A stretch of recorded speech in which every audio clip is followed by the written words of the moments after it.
వరంగల్ మహానగరం ఇంకా మొందా తుఫాన్ ఎఫెక్ట్ నుంచి బయటపడలేదు. 3 రోజులు భారీ వర్షాలు ముంచెత్తాయి. పలు కాలనీలు నీట మునిగాయి. వరద నీరు ఇళ్లలోకి చేరింది. ఇప్పుడు వర్షం తగ్గినా బురదలోనే ఇంకా పలు కాలనీలున్నాయి. వరద బాధితులు ఇళ్లలో బురదను శుభ్రం చేసుకుంటున్నారు. వరంగల్ పోతననగర్ కాలనీ నుంచి మరింత సమాచారం మా వరంగల్ ప్రతినిధి ప్రశాంత్ అందిస్తారు. వరంగల్లో భారీ వర్షానికి వరదతో 70 పైగా కాలనీలు 3 రోజులుగా తీవ్ర ఇబ్బందులు పడుతున్న పరిస్థితి ఉంది. ప్రస్తుతం మనం పోతన నగర్లో ఉన్నాము. పోతన నగర్ 3 రోజులుగా ఆ వరదల్లోనే మునిగిపోయిన పరిస్థితి. ఇప్పటికీ కూడా అటు వర్షం తగ్గింది, వరద తగ్గింది, కానీ బురదతోటి ఇక్కడ స్థానికులు ఇంకా సాహసం చేస్తున్నారు. ఇక్కడికి ఇప్పటికే కార్పొరేషన్ అధికారులు వచ్చి సహాయక చర్యలు ముమ్మరంగా చేపడుతున్నారు. ఇటు బురదను తోడుతున్న పరిస్థితి అయితే చూస్తున్నాము. జీడబ్ల్యూఎంసీ సిబ్బంది ఉదయం నుంచి కూడా ఈ కాలనీలలో ఉన్నటువంటి ఆ బురదను తోడి క్లీన్ చేస్తున్న పరిస్థితి మనం చూస్తున్నాం. కానీ ప్రజల జీవనం మాత్రం పూర్తిగా అస్తవ్యస్తమైపోయింది. ఇండ్లు, నిత్యావసర సరుకులు అన్నీ కూడా పూర్తిగా ఇండ్లలోకి బురద రావడంతో అయితే కొట్టుకపోయిన పరిస్థితి మనం చూస్తున్నాం. ఇంకా ఇండ్ల లోపల ఉన్న బురదను ఇప్పుడిప్పుడే నీళ్ళ నుంచి క్లీన్ చేసుకుంటున్నారు. ప్రస్తుతం మనము ఒక ఇంట్లో ఉన్నాము. వీళ్ళంతా వస్తువులు పూర్తిగా బురదమయమైన పరిస్థితి. ఇంకా ఈ బురదలోనే వస్తువులు ఉన్నాయి. ఈ బురదలోనే వీళ్ళంతా కూడా ఉంటున్న పరిస్థితి. ఇప్పుడే ఇదంతా కూడా కడుక్కుంటున్న పరిస్థితి. వాళ్ళు ఇంట్లో లోపల బురద పూర్తిగా మనం చూస్తున్నాము. ఇది ఇల్లు, వీళ్ళు నివసించేటువంటి కుటుంబము. పూర్తిగా ఇంట్లోకి, పూర్తిగా బెడ్రూమ్లోకి కూడా పూర్తిగా నీళ్లు రావడంతో మొత్తం కూడా ఇప్పుడిప్పుడే ఈ బురద నుంచి పూర్తిగా ఈ ఇండ్లన్నీ కూడా వర్షం పడిందంటే చాలు ఈ పోతన నగర్ నాలా ఉప్పొంగిందంటే వీళ్ళంతా కూడా బిక్కుబిక్కుమంటూ కూడా ప్రాణాలు అరచేతిలో పెట్టుకొని బతికే పరిస్థితి ఉంది. క్లీన్ చేసుకుంటున్న పరిస్థితి మనం చూస్తున్నాము. ఇక్కడ పూర్తిగా ఇంట్లో వాళ్ళు మహిళలు బురద నుంచి క్లీన్ చేసుకుంటున్నారు. వాళ్ళ ఇంటి పని అంతా కూడా చేసుకుంటున్న పరిస్థితి మనం చూస్తున్నాము. ఫ్రిడ్జ్లు, వాటర్కు సంబంధించి అన్ని కూడా పూర్తిగా దగ్ధమైన పరిస్థితి మనం చూస్తున్నాము. ఇంట్లో వీళ్ళు ఉన్నారు. ఏం చేస్తున్నారు సార్? ఇక్కడ సామాన్ అంతా పోయింది. మొత్తం ఏం లేకుండా కట్టు బట్టలతో వెళ్ళిపోయినాం సార్. మేము ఆ పరిస్థితి ఇట్లా ఉన్నా సార్. ఏ నాయకుడు వచ్చినా పట్టించుకుంటలేడు. కేసీఆర్ ప్రభుత్వం వచ్చినా పట్టించుకోలేదు సార్. ఇప్పుడు కాంగ్రెస్ వాళ్ళు కూడా ఏం చేస్తారో వాళ్ళు వస్తాను పోతాను కానీ ఎవరు తెత్తలేదు సార్. దయచేసి మాకు ఈ పని చేసి పెట్టండి సార్. మళ్ళీ పునరావృతం కాకుండా ప్లీజ్ దయచేసి చెప్తున్నాను. మీకు మనం చూస్తున్నాము. 2 చేతుల దండం పెట్టి చెప్తున్నారు. బురద నుంచి వాళ్ళు తేరుకోలేని పరిస్థితి మనం చూస్తున్నాము. ఇంట్లోకి ఇక్కడ ఇల్లు పూర్తిగా ఇంట్లోకి వంట సామాగ్రి కూడా పాడవడంతో అయితే అందరూ అన్ని కూడా శుభ్రం చేసుకుంటున్న పరిస్థితి మనం చూస్తున్నాము. ఇది ఇంకా ఇప్పటికీ ఇంట్లోకి వచ్చిన వరదతోటైతే వీళ్ళంతా కూడా క్లీన్ చేసుకుంటున్న పరిస్థితి. ఇదంతా జనావాసాలు ఉండే ఇళ్ళలోకి వచ్చిన నీరు వాళ్ళంతా కూడా అన్ని నిత్యావసర వస్తువులు, సరుకులు అన్నీ కడుక్కుంటున్న పరిస్థితి. ఇంకా ఆ బురద నుంచి బయటపడలేని పరిస్థితిలో ఉన్నామని చెప్పేసి చెప్తున్నారు. ఇక్కడ ఎటు చూసినా కూడా ఈ సామాన్ అంతా కూడా నిన్న అంతా తరలించుకొని మళ్ళీ ఈరోజు తిరిగి ఇళ్లలోకి తీసుకొచ్చుకుంటున్నామని చెప్పేసి చెప్తున్న పరిస్థితి మనం చూస్తున్నాము. ఇటు ఏ ఇల్లు చూసినా, ఏ వాడ చూసినా పూర్తిగా ఉన్న పరిస్థితి అయితే మనం చూస్తున్నాము. ఇక్కడ వీళ్ళంతా కూడా బిక్కుమంటూ చిన్న పిల్లలు అంతా కూడా ఏంటమ్మా ఎలా ఉంది పరిస్థితి? నిన్న పరిస్థితి అయితే మస్తు ఘోరంగా ఉన్నాయి సార్. మనకి చూసేటోళ్ళు ఇవ్వలేరు. మనకి తనకి ఇల్లు కొట్టుకోపోయినా రాత్రికి ఆగం పచ్చి చిన్న పిల్లగా గద కొనుక్కుంటారు. మరి మనకి ఎప్పుడు సంవత్సరాలకి రోడ్లు మంచిగా చేస్తాం, అది మంచిదో మరి వీళ్ళకి చూస్తామని చూడటోలే లేవు మాకి. మరి మా గోస ఏంది ఇది? మన ദിവസം మనం వీళ్ళకి చెప్తాం ఎలక్షన్లు అయితే ఓట్లు వేయమని వస్తారు, అది వస్తే మనం చేస్తాం. ఎవరు బాగా చేసేటోళ్ళు లేరు. మరి నష్టం పోదామని పోతాను కానీ మాకు చూసేటోళ్ళు ఇవ్వలేరు. చిన్న పిల్లగాలు చేస్తాను ఇక మా మరిది వాళ్ళందరూ ఉంటే కుక్కలే ఊరుకుతాం. ఎవరింటికి ఎవరు రానిస్తారు మనకి? మా చిన్న పిల్లలు తీసుకొని మనం ఎక్కడ పోవాలి? ఎక్కడని పోతాం? అన్ని బాగుతానికి మాకు ఎక్కడితో లేదు. మరి మా పరిస్థితి ఏందో ఇక ఆలోచించండి. ఇక ఇప్పుడు 2 రోజులు అవుతుంది వర్షం తగ్గి కూడా, నిన్న ఈ రోజు అయినా ఇంకా ఉందమ్మా బురద? ఇంకా బురద ఉన్నది. ఆ బురద పోతలేదు సార్. ఇవాళ పొద్దుగాల నుంచి పోతాం.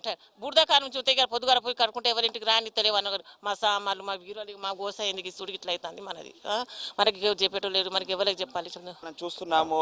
ఇంత ఎత్తులో కట్టుకున్నా కూడా మా ఇంట్లోకి పూర్తిగా ఆ నీళ్లు వచ్చాయని చెప్పేసి రోధిస్తున్న పరిస్థితి అయితే మనం చూస్తున్నాము. ప్రతి ఇల్లు మొత్తం కూడా తడిసిపోయిన పరిస్థితి. ఇళ్లలోకి బురద లోపలికి సామాన్లతో సహితం మొత్తం కూడా తడిచిపోయాయని చెప్పేసి చెప్తున్నారు. ఇది ఈ ఇళ్లలోకి ఇంత హైట్లో మేము బురద తీవ్రతను తట్టుకొని ఉండేలాగా కట్టుకున్నా కూడా మా ఇళ్లలోకి ఎలాంటి పరిస్థితి ఉందండి? బాగా పరిస్థితి మంచి లేదు. నేను మొత్తం నాశనం అయిపోయినా సార్. చూడండి సార్, ఎంత బతుకున్నది చూడండి. 5 సార్లు నీళ్ళు వచ్చినాయి. నా మంచం మా అత్తగారు ఇచ్చిన మొత్తం కూలిపోయినాయి, పుచ్చిపోయినాయి నీళ్ళకు. ఇవాళ వచ్చిన పొద్దుగాలు వచ్చి మొత్తం సాఫ్ చేసాను. మేము ఉన్నాం. మొత్తం వాషింగ్ మిషన్ ఖరాబ్ అయింది సార్ మాది. ఇక్కడ వాషింగ్ మిషన్ నడతలేదు, కూలర్ నడతలేదు, ఫ్రిడ్జ్ నడతలేదు, నడతలేదు. అన్ని కొట్టుకుపోయినాయి మాయి. బీరువాల సామాన్ మొత్తం కొట్టుకొని పోయినాయి సార్ మాయి. నా ఉన్న పైసలు పోయినాయి, బియ్యం పోయినాయి, మొత్తం పోయినాయి. మనం చూస్తున్నాము ఇంట్లోపలికి మొత్తం నీళ్లు వరద వచ్చేసి బీభత్సం సృష్టించింది అది చెప్తున్నారు. అది మనం చూస్తున్నా. ఏమేమి కొట్టుకపోయినాయమ్మా? బుక్స్లు అన్ని ఇంట్లో సామాన్ మొత్తం పోయినాయి. మా ఇంట్లోనే బియ్యం రేషన్ అంతా వెళ్ళిపోయినాయి. మొన్న వేసుకున్న బాబు టాబ్లెట్స్లు, డబ్బులు, ఫిడ్స్, రిపోర్ట్లు అన్నీ పోయినాయి. రాసుకుని కట్టుకున్న బట్టలు కూడా లేవు మాకు. ఇక అట్లా కోసాయి మాకు. అది మనం చూస్తున్నాము. పూర్తిగా పిల్లల పుస్తకాలు, బట్టలు, నిత్యావసర సరుకులకు సంబంధించి బియ్యము అన్నీ కూడా కొట్టుకపోయాయని చెప్పేసి ఇక్కడ రోధిస్తున్న పరిస్థితి అయితే మనం చూస్తున్నాము. మరోవైపు ఇటు వాసన బురదమయమైంది. ఇటు మెడికల్ క్యాంపులు కూడా పెట్టారు. ఇటు పెద్ద ఎత్తున ఇండ్లలో ప్రతి ఇంట్లో ఏడ చూసినా కూడా పూర్తిగా దగ్ధమైన ఇండ్లు మనం చూస్తున్నాము. ఇక్కడ మరొక ఇంట్లో పిల్లలంతా కూడా అస్తవ్యస్తంగా మారిపోయాయి. మా ఇల్లు మొత్తం నిండిపోయిందని చెప్పేసి చెప్తున్నారు. ఇక్కడ మనము చూడొచ్చు. ఇదంతా కూడా వస్తువులు ఇండ్లలోకి మొత్తం వరద కొట్టేస్తే ఇండ్లలో ఉండాల్సిన సామాన్ అంతా కూడా బయటకు వచ్చేసి వరదలో కొట్టుకపోయిన పరిస్థితి ఉందంటున్నారు. ఇక్కడ అమ్మ చెప్పండి, ఎలాంటి పరిస్థితి ఉంది? పరిస్థితి అయితే చాలా బాధ ఉన్నది. మాకు ఏం సాయం దారుణంగా ఉన్నది. అంతా పోయినాయి, సిలిండర్లు అంతా, బియ్యం అంతా. అక్కడ మీరు చూడండి సార్, మొత్తం బియ్యం పోయినాయి. ఇంకా ఏమో అక్కడ ఫ్రిడ్జ్ అంతా ఖరాబ్ అయిపోయింది అన్న. సిలిండర్లు కూడా పోయినాయి. అట్లా మాది పరిస్థితి అయితే చాలా ఘోరంగా ఉన్నది. మీరు ప్రభుత్వం చేయబట్టి మాకు ఏదైనా సాయం చేయాలని మేము కోరుతున్నాము. అందరూ ఇక్కడ అందరూ అదే ఉన్నారు.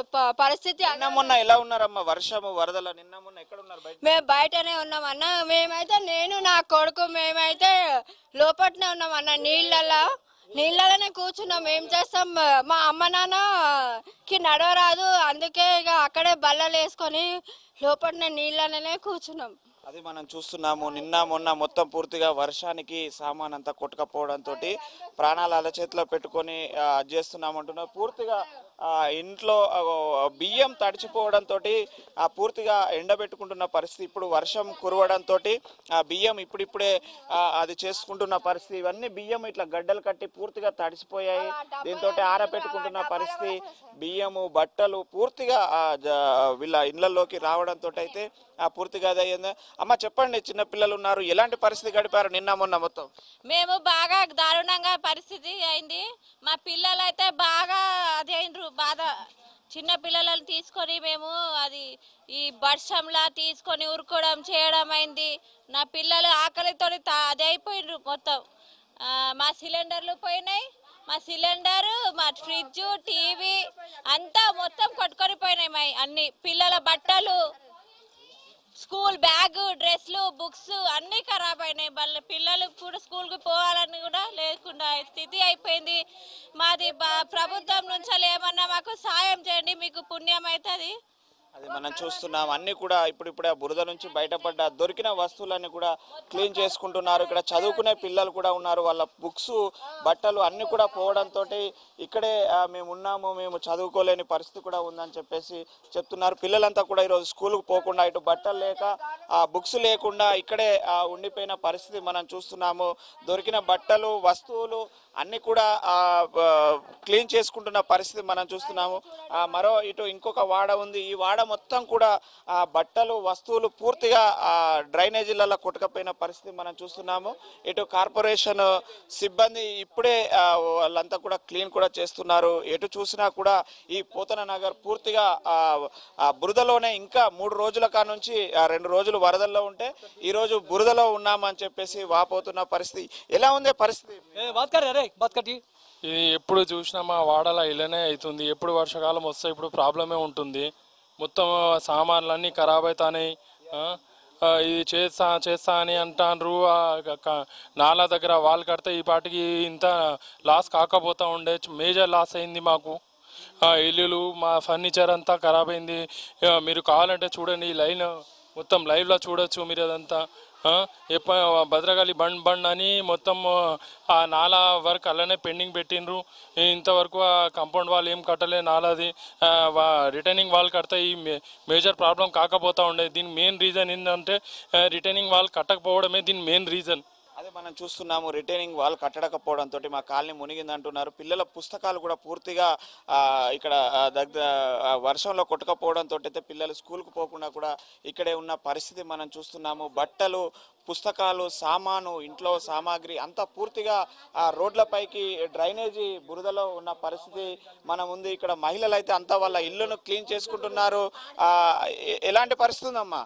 టీవీ ఫ్రిడ్జ్ అంతా మొత్తం పాడు చేసి ఉన్నది, అంతా మొత్తం గలీజ్ అయిపోయింది. మొత్తం అది బియ్యం, ఫ్రిడ్జ్, టీవీ అంతా నాశనం అయిపోయింది. ఇట్లానే నా చేసేది చేస్తామంటాను, అంతా మొత్తం ఎట్లా ఉన్నదంటే బూడిద అంతా గోడలు అన్నీ ఎంది కూలగొట్టి ఎంత మొత్తం ఖరాబ్ అయిపోయింది.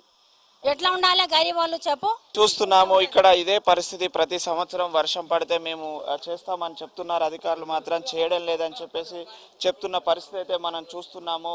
ఆ ఇళ్లలోకి పాడైపోయిన వస్తువులన్నీ కూడా తీసుకొచ్చి బయట పడేస్తున్న పరిస్థితి మనం చూస్తున్నాము. పిల్లలు, చిన్నపిల్లలు, వృద్ధులు అందరూ కూడా ఈ క్లీనింగ్ పనుల్లోనే నిమగ్నమైన పరిస్థితి